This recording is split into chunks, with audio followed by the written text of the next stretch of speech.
Another frequently asked question is, how often do you weigh yourself? Many of us have a love-hate relationship with the scale. I'm one of them. I'm Jackie, here to answer questions about my journey from fat, weak, and sick to trim, strong, and healthy. When I first started, I weighed myself daily, not because I wanted to, but because since I had a history of congestive heart failure, I was supposed to weigh myself daily to make sure I didn't gain fluid overnight. And that had to do with how much Lasix, which is diuretic, I needed to take, and basically to catch things before they got to the hospitalization stage. So I weighed myself daily for quite some time, but I really wasn't paying any attention to it. I did post some charts. What I was checking was my blood sugar, because that's why I was doing this.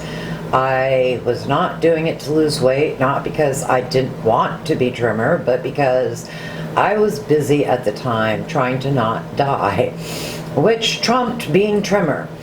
And I did that for, well, months. I have a bunch of charts up on my blog that show weight loss at various points, posted even more of them in the group. And then I started paying attention to my scale. For many months it would go up and down, up and down, up and down, but there was a downward trend, there was a downward trend, there was a downward trend. And then I started paying attention and getting excited about losing weight, and many days woke up and stepped on the scale and swore at it like the truck driver I used to be. And it started to bother me personally that my mood was being determined by what happened when I stepped on this machine. And I actually went several months without weighing, deciding, I can just get weighed at my next doctor appointment. I can look at my feet and see the edema's not coming back. I don't need Lasix. So I don't need to weigh myself every day. Other people do. And they do it for accountability, and I probably do it more when I am in maintenance for that very reason. I'm no longer obese, but I'm still technically fat according to the BMI charts, and when I'm not anymore, then I will want to stay not fat. So I'm pretty pleased already. As far as diabetes is concerned, I am definitely already in maintenance. And I am smaller than I was in high school based on the jeans I can wear now versus what I was wearing then. But when I actually get to the right size, I will weigh myself more. I'm also of mixed feelings about this right now, because one of the things I noticed as I lost so much weight is that my limbs have become very, very skinny. And I do not think this has to do with keto or fasting. I think it has to do with barely moving for over a decade, because I couldn't. And there's nothing that causes muscle and bone mass loss as rapidly as not moving, like hardly ever. Like from the bed to the desk to the john a few times a day, this does not really count as like moving. My father died at age 58, and he was his ideal weight when he died, and he still had a huge pot belly. But his arms and legs were like sticks. Mine aren't that bad, but they're kind of close. And I've been ramping up the exercise some. I started with walking and hiking and gardening. Just bought a bicycle, and I'm specifically intending to try to put on muscle and bone mass, because I have hope is why. Because when I thought I was dying anyway, it didn't matter, but now I can see decades potentially ahead of me. So I want to be in really good shape, and I'm 59 now. I don't see why I can't look a hell of a lot better at 69 and be stronger. It's hard to explain this, because I was so on the edge of despair when I began, and having the results I've had has just changed my entire worldview. Instead of thinking, oh my God, I hope I die before I get to a nursing home, I don't see anything like that in the future. I think things like, well, see, I've barely been on the bike. It's pretty new. And my first goal is to ride to a local park that's 8 miles away. But, well, 8 miles round trip. But my goal by the end of summer is I'd like to be able to ride from here, the apartment, to the farm where I used to live, and am there several times a week, which is 28 miles round trip. And it just, I don't know, it seems to me the sky's the limit. There's so much hope in the changes that I've made. And because I specifically want to put on bone and muscle mass, while I still have a good at least 20, maybe 30 pounds of fat to get off my belly, the scale's going to be much less useful at this juncture unless I get one of the fancy ones that I'm not sure how accurately they measure all those things, the fat percentage and bone mass and water and all that.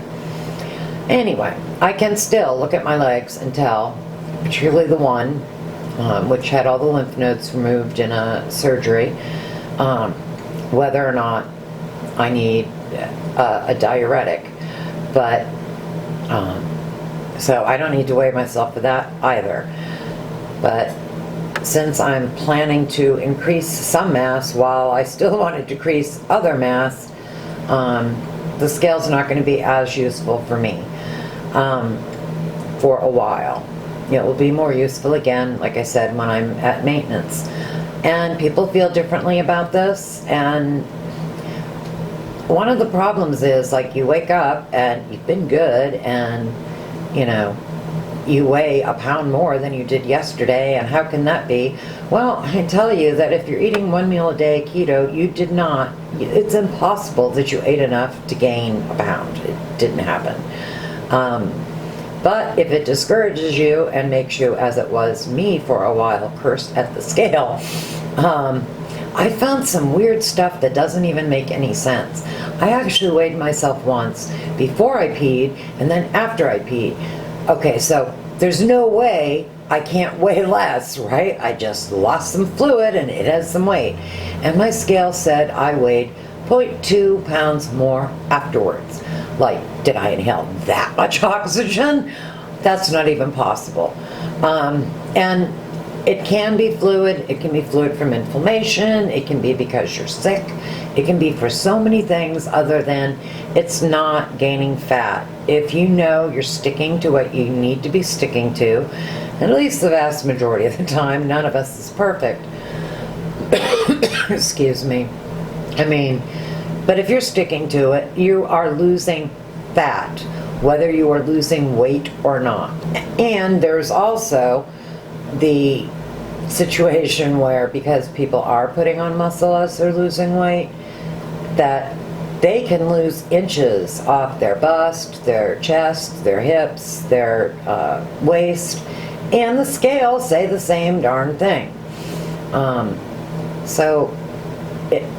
Should you weigh? How often should you weigh yourself? That depends on how you feel about it. If you can look at it as data and stay disconnected from it, and not have emotional reactions, and you want to be accountable, weigh yourself all day, weigh yourself multiple times a day, enjoy.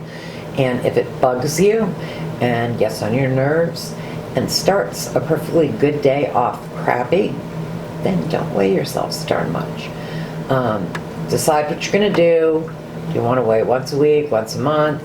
If you're female, be sure, if you're still cycling, that your once a month is at the same time, because you're always going to gain water weight during your cycle, so just ignore that. Weigh afterwards, or just pick the same time in your cycle so that you're not freaking yourself out. But basically it really depends on you. This is the thing. If you add significant fasting to your life and subtract significant amounts of carbs, you're going to lose fat. There's just no way not to. That's the biochemistry. It's not magic. It's not somehow different from Well, it is different from every other diet I ever did in the sense that I never reversed my diabetes and got smaller than I was in high school before. These are new things to me. It works. It works whether the scale is being pleasant or if it's being an SOB at you. And I've called it much worse than that. Okay. How often should you weigh?